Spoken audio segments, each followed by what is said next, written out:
So we're taking a nap.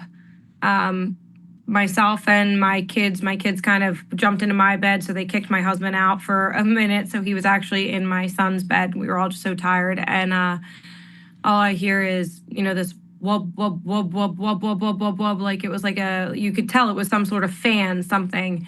And then just kind of like gear grinding and a bang. And it was all very, very quick.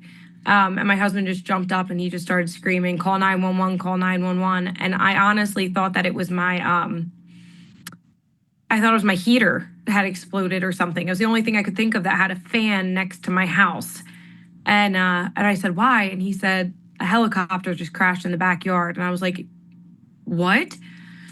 So we just ran. I grabbed my phone. I tried to call 911. 911 was busy, I'm sure, with every other call that came in for the same exact thing.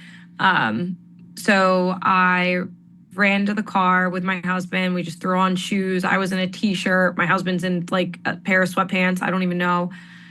And we ran out the door. As we were running out, my neighbor from across the street was actually running down my front yard to get into the backyard. And I just looked at him. He's a Hammonton police officer as well. And I said, get in the car. I said, just because it's such a large piece of property, driving to the back would have been the fastest way to get to them. So he jumped in the car and I said, sorry, I thought I heard my kids coming. He jumped in the car. I said, Chris, I can't get to 911. And he said, I got him on the radio responder already. Like we were good. So we went back, and as soon as we got back there, we noticed there was one helicopter on its side that was kind of just there was somebody laying there. Instinctually ran up to them and saw that it was a man. I don't know who it was. He was breathing. He was conscious. He was looking around, and I'm not a medical professional. I don't have any medical training. And the only thing I could think to do at that point was just to sit down and hold his hand and just talk to him. So I sat down and I laid in the grass and I just held his hand and said, listen, it's going to be okay. Like, everyone's coming for you. We all know you're here.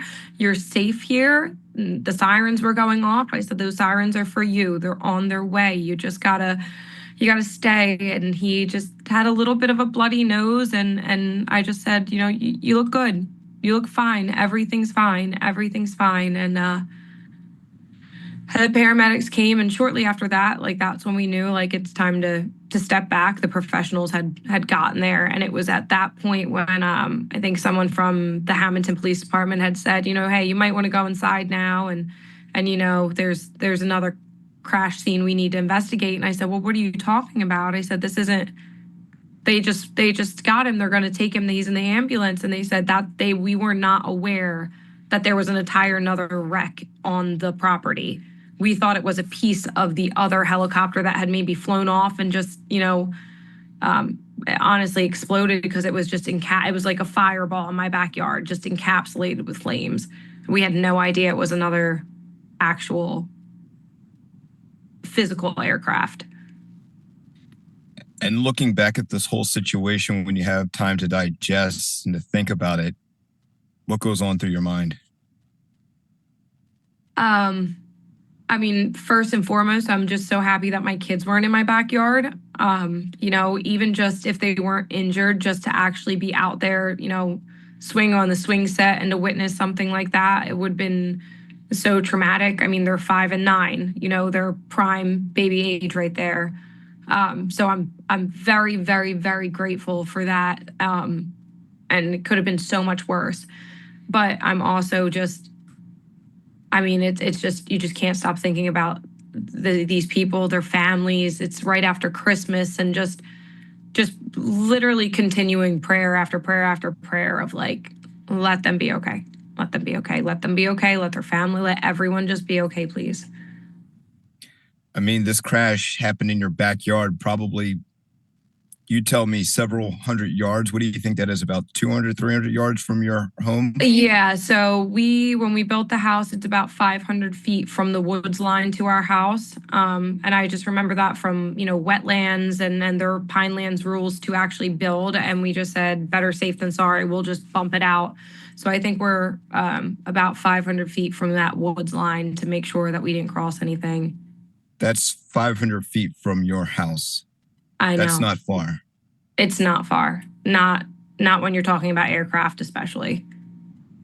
How grateful are you? I mean, for that. I mean, you talked about your kids not being in the backyard, but the fact of the matter that it didn't land on your house or any of your neighbors' homes here. It really is unbelievable. It's unbelievable. And I think, I said this before, as a community, as a neighborhood, you would have been so moved to see that every single neighbor in one way or another was trying to help. Every single person that ran out there, whether it be from, like I've mentioned before, one of my friend's fathers lives across the street from me, and he just saw me out there holding that man's hand in a t-shirt, and he just threw a coat over me. Little things like that, of like the chain reaction of helping was just phenomenal.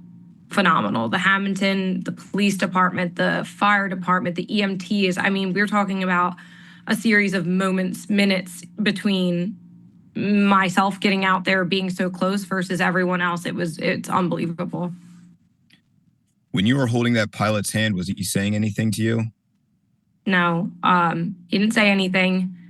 I'm a bit of a jokester at heart, so I just was trying to keep it light. Hey, so I guess this isn't how you expected to spend your morning, but here we are. Like, you got this. Like, we're all here. I'm not gonna leave you. I'm just gonna hold your hand, and it's gonna be okay. But he wasn't. He was, he looked around. He was almost looked a little like curious, like, where am I? I mean, it's got to be something that we will never know of, like, to land that and look around and be like, am I in a field? Am I in the woods? Where am I? And you could kind of see that on his face, like, where am I? What just happened? Well, Caitlin, thank you so much for spending some time with me to share your account of this horrific event. I really appreciate it. I know you've had a long day, and I just want to thank you for taking the time to speak with me. Of course, no, I appreciate it. I just want, at the end of the day, I want everyone to know, from the victims and everyone, that, like, there was like a whole community of people out there just doing everything that we could. And I'm just going to continue to pray for them, and, hope for the best.